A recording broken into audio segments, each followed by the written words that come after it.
The following is a special presentation of Tony Kurre Radio. Well, I guess so. We're rolling, my man. Keefer and Kurre, how about that? We're ready to go. I'm just coming off this week's Need to Know, and always great to get with you and talk about whatever's going on. And so what's going on, Tony Kurre? I kind of wanted to I wanted to do a little show called Clean the Air with you. Okay, nice. And this is something where we really don't have anything concrete that we really want to get into, but this thing's kind of floating around in my head. And there's a lot going on right now in this world.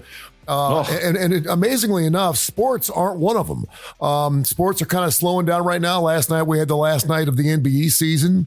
We got the women's what is the lottery? Or I guess the pick coming up here with the gal from Iowa. I guess she's going to be going number one in the NBA lottery pick.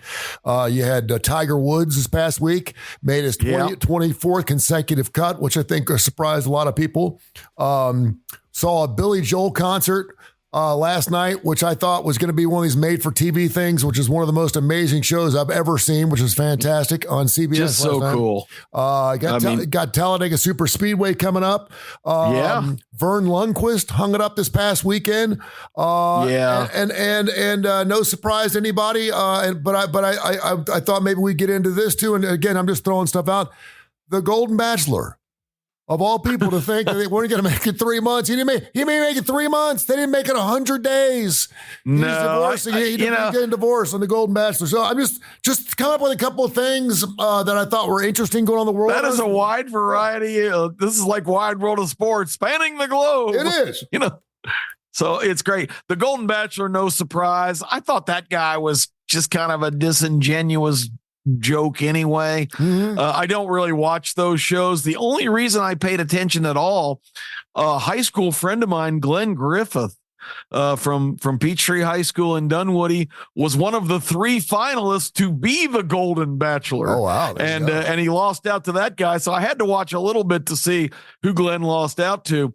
Supposedly, Glenn is heavily in the running to be one of the Golden Bachelors on the Golden Bachelorette coming up later this year. So I've got a little personal involvement in that franchise. Well, I gotta say this. First of all, I did not watch the show. I saw some of the promos. I thought the Golden Bachelor was just an absolute schmuck. I just thought he was. I did too. I just thought he was a slimy piece of terrible selection, fern-loving piece of shit. I really did. I just was like, really? I mean, he was a good-looking guy, but he came across really soft and just a total he's just full of shit. And then, the women that he had around, I'm thinking to myself, we know this already, right? Because old guys can get good looking girls, right? And so if they have the cash, if they got the cash, they get the flash. The guy's got the cash. Exactly. But still, older men can still attract younger girls because if younger girls have had issues with their fathers, there's that link there. There's just what I'm saying here is very rarely are you going to see really ugly women, older ugly women with really good looking young guys, unless of course it's a pure money grab, and that just doesn't happen. But you will see older men, more distinguished older men with really attractive women. And I'll be honest with you, and I know I'm being incredibly shallow here, but this is all about looks. I didn't see one bachelorette. I didn't see one woman on that show I'd date. Even if I was 80. I didn't think the gal that he hunkered down with was that good looking at all. I don't know if she had too much Botox. I don't know what was wrong with her mouth. I'm not, but I mean, they put themselves out there, but I was kind of like, he's a good looking guy. I didn't think she was attractive at all. So right off the bat, I was kind of like, you're going to marry that? Come on, man. It was kind of strange. I think they'd been better off to recruit the Golden Girls, but I think all of them are gone now. But Betty White, B. Arthur, Estelle Getty, and Rue McClanahan might have been a better cast of characers. What do you say? Boy, isn't it scary that I know all their names, Tony? Really that's disturbing. Right off the top of your head, too. Well, let me ask you this, not to get too philosophical or too serious here. What does it say about dating, or how, because you and I have had several very insightful shows on Keefer and Kurre about men our age trying to find women to date, find nice women to date. And the fact that we think that we're in pretty good shape. We keep up with our health pretty good. Financially, we seem to be doing all right. We're very, very happy in our lives. We're spiritually connected. We're lovers. And it's just really difficult. Now, a lot of people say, well, do you just sit at home all night waiting for the phone to ring? Well, in some cases, we don't really get a chance to go out. We don't go to the laundromats anymore. Maybe I'll hang out at church, after a social and try to find some. We're doing a beer, brews, and what is it? Brews, barbecue, and boots or something at our church coming up this Saturday night. By the way, you're welcome to come by. We're gonna. It's us Catholics. Get after it, man. It's gonna be boots. I'm telling you, it's gonna be beer. I love the Catholic faith. After about 4 or 5 boot kicking songs there at the Catholic Church at OLV, who knows where you'll meet? But I mean, I don't know what it says. Because how old was that bachelor? 65, 70, something like that? I think he was like 67. Aren't we supposed to? At that age, aren't we supposed to have kind of figured life out? We're always learning things. I know I'm always going to be smarter tomorrow than I was today. I'll learn something new every single day. Yeah, absolutely. But at that age, and for what that show was supposed to be, wasn't the last thing that was supposed to happen them getting married and then divorcing that quickly? I mean, what does that tell you about dating? I mean, I can be honest with you. I thought of you during the show because I know you're trying to find someone. I am too. I think every good man, single man's looking for a good woman. And I'm going to be honest with you. I was at church yesterday or Saturday night, and it really started to hit me. I think, man, if the Bachelor can't find himself a woman long enough to stay married for 3 months, I mean, what are my chances? Well, I don't like those shows anyway. I don't like The Bachelor and The Bachelorette. Now they've branched into The Golden Bachelor. I mean, they're phony. It's people just trying to get their moment, their 15 minutes. I don't think there's people legitimately on those shows hoping to find love in that wrong place. No, because there is. Now, how isn't it? Is it Tristan or who's the couple that's been married? Yeah, I think there's one real successful. Yeah, they've been married for a long period of time. Go ahead, sorry. But a lot of them break up before they even get married after that show. Which is fine. I mean, I know there's a lot. Yeah, because it's a show. Yeah. Let's face it. Yeah. This is not it. And for whatever reason, it's water cooler stuff. And again, I don't want to throw the fair sex under the bus, but the women just love that show. Yep. Every woman that I know pretty much watches The Bachelor and Bachelorette shows, and I just don't get it. To me, it's just so phony, and all of the. And I think people identify. There's a lot of getting them off to the side and getting their true feelings and all that stuff, and people buy into a lot of that. But I still think it's showbiz, and it's really not a legitimate thing. And now getting into the golden era. Yikes. It's so difficult, as we've talked on several programs before, because everybody is so set in their ways at this stage of life. Everybody has their habits and their quirks, and a lot of women who have been burned by less than credible guys, or guys that bailed on them when they got a little older, or weren't very good to them, or I think good guys like you and I pay the price for the sins of our male brethren who didn't treat these women, and they're damaged to the point where they can't trust anybody enough to enter into an honest relationship. And I was one of those brethren at one point.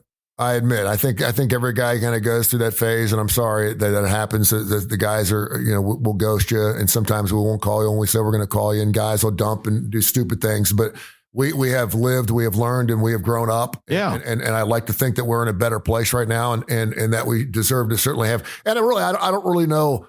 The funny thing is you remember back in high school, like 16, 17, 18, and you look back at some of the girls now, like, man, I wish I just asked that girl out. I mean, she was so far out of my league. I remember this girl like Teresa Cunningham. I wish I had asked her out, because what's the worst could have happened?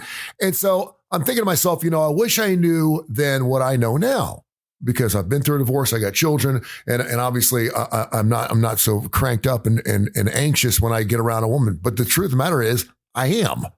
Those dating wiggles don't ever go away. They're still there. And so, when I look at a woman, or I approach a woman, or I'm going to ask her, would you like to go out and have a cup of coffee or something like that? I'm afraid I'm going to come across too forward, because quite frankly, I ran into a woman at the park the other day, on Sunday. I was walking my dog.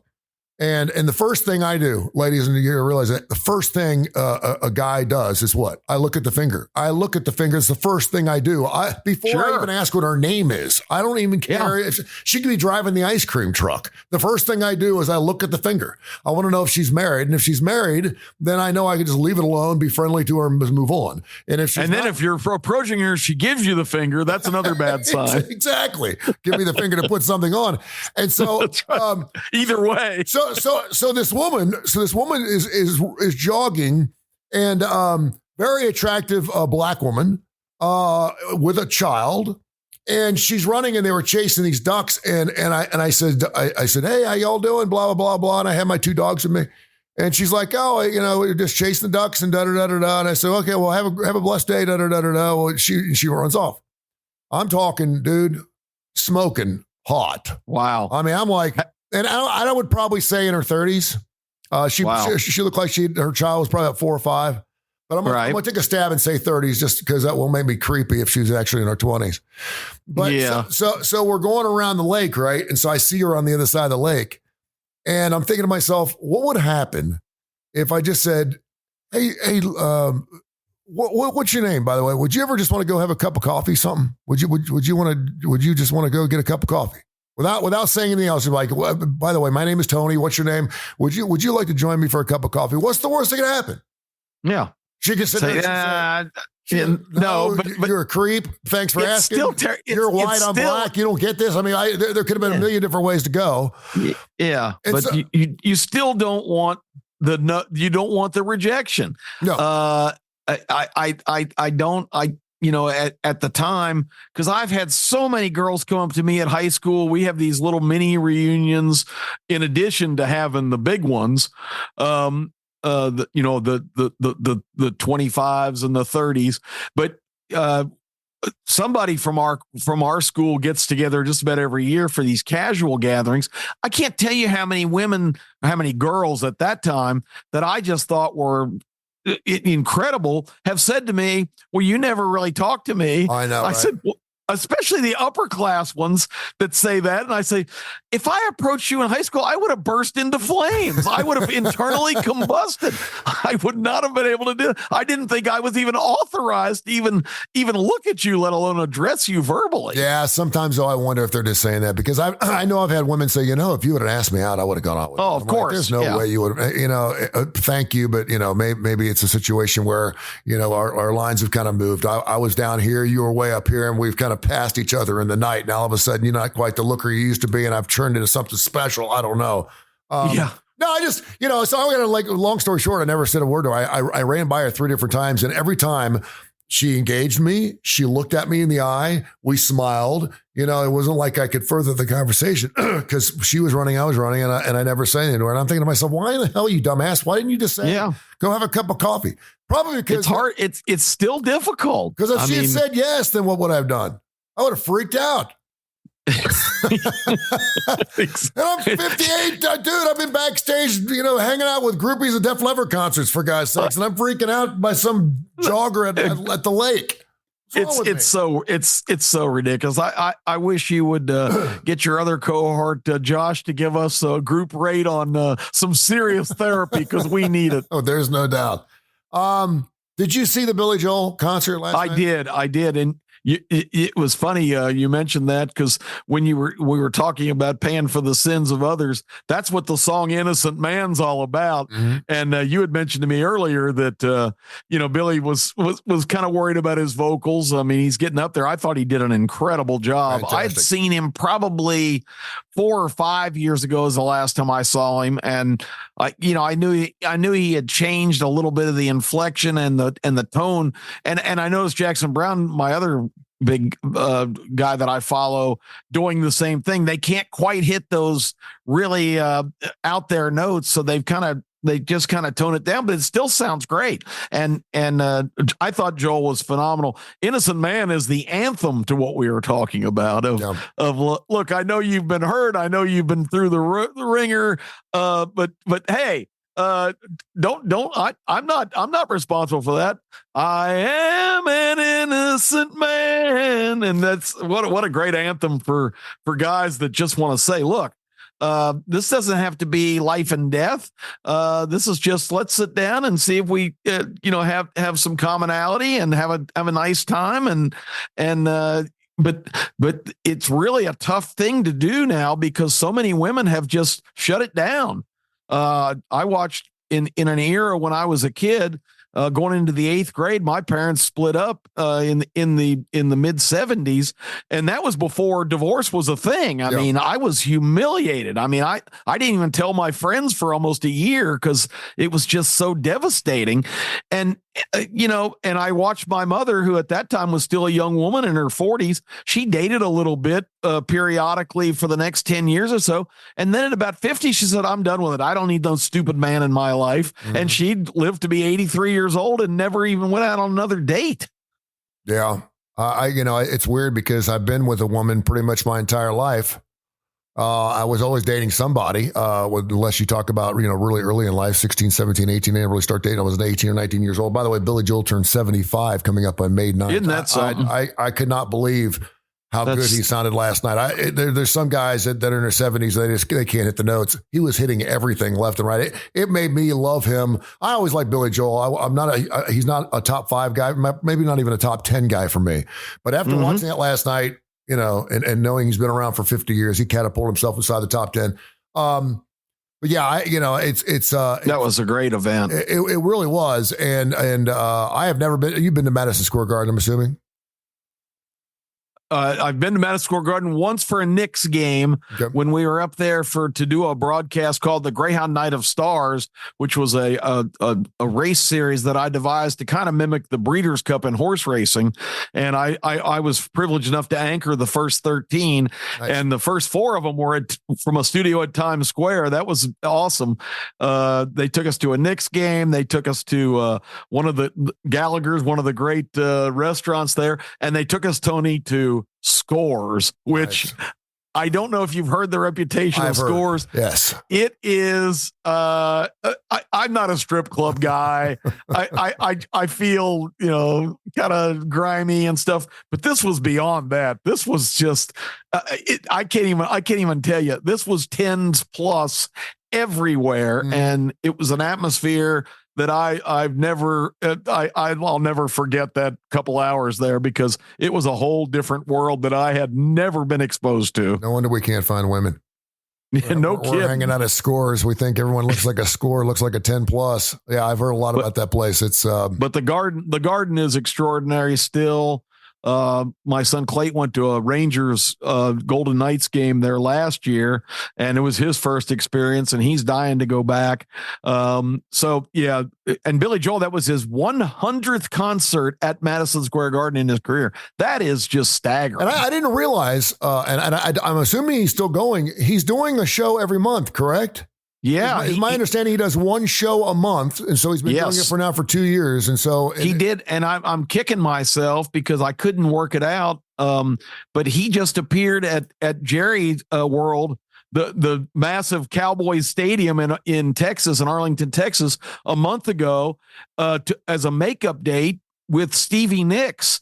They were co-headliners, and they even played some stuff together. And I've been in love with Stevie Nicks since 1978 when I saw her with Fleetwood Mac. And I think I maybe told you the story before, but there were no tickets. We went down there and bummed tickets to everything, and there was nobody giving up any tickets. And the ones that were out there were, even in that era, were $150 or $200, which was way over our budget in 1977. I didn't probably have that much money cumulative for the entire year, but we knew the Omni so well. We went and hung around the back, and this limousine pulls up, and these 5 guys pile out in suits, and the weed smoke just overwhelmed you. And this is again in an era where that wasn't prevalent that much either in terms of. And this guy looked at us and said, "Hey, you guys want to go to the show?" And we said, "Yeah." And he gets in the car, he gets 3 lanyards for like backstage passes, and here you go. So next thing you know, we're side stage for Fleetwood Mac, and they were opening for the Eagles. I mean, what a phenomenal concert opportunity. And Stevie came off on one of the songs that she was just doing backup. I guess she goes and gets reorganized for a minute, and she passed right by us, and she had the top hat on, and she's tried to like adjust it and kind of flipped it off her head by mistake, and she caught it before it hit the ground. And I was standing like right there, and we made eye contact, and she gave me a little sheepish grin like, oh boy. and we made a connection that day, Tony, and I've been expecting her to come around and pick me up for the last 45 years, and she hadn't showed up. She's still not done it. So I missed that opportunity to see Joel and Stevie Nicks, and I'm really kicking myself. I wish I'd have gone. Yeah, Billy Joel playing Madison Square Garden next Friday night. Then he plays. Wow. Then he plays again on May 9th. He's playing June 8th. He's playing July 25th. He's playing Busch Stadium up in St. Louis in September. So he's playing Billy Joel and Rod Stewart are playing Cleveland Brown Stadium. And what would you think? What's the cheapest ticket? I just looked. What's the cheapest ticket for Madison Square Garden show? And I'll say for the show coming up next Friday. You'll be surprised. I would say nosebleed seat, maybe 600, 700, $375 for. See, I would pay that in a heartbeat. $750 for a pair of tickets. They're the worst seats in the house, but Madison Square Garden, $750. Well, but that's the beautiful thing too, because he plays there. Now, there's a couple people that were actually at the show last night that have seen him every single show once a month. Oh, that's incredible. Think about it. Once a month. That's amazing. Once a month, you go see Billy Joel play. Because he's mixing it up. He's got a brand new song out called Turn the Lights Off, which was really good last night. So there you go. All right, my man. Hey, listen, we got to fly. I got more shows to do. We're going to get after it again on this Saturday morning, 10:30, 11 o'clock. It is the starting lineup. It's going to be a fantastic show. We haven't discussed what we're going to do yet because it's only Monday. But I did want to, and I thought maybe we could get your son Case on to talk more in depth about gambling. Yeah, because let me just say, Case crushed this weekend's Masters. He crushed it, Tony. He said on our show 2 months ago, I found Scotty Scheffler at 10-1 at a casino in Arizona, and he said, I only had it as high as 8-1. He told our listeners on the starting lineup, get online, go offshore, find what you can, get Scotty Scheffler all you can get because he's going to win the Masters. And boy, was he right. And not only did he crush that, but he also had, I always screw up the kid's name. He's from the Las Vegas area, who came in third, Hawakawa. Yeah. And he tied with Mick Fleetwood, two guys Case liked, and bet them to finish in the top 10. And so he cashed big on both of them yesterday as well. So, he's on a roll. Had Connecticut, won $8,000 on the national championship. Wow, he's rolling. So, he's a cottage industry. Let's get him on the show on Saturday. We'll talk about it. You got it? Let's do it. All right. Thank you, buddy. Okay. This has been a special presentation of Tony Curry Radio.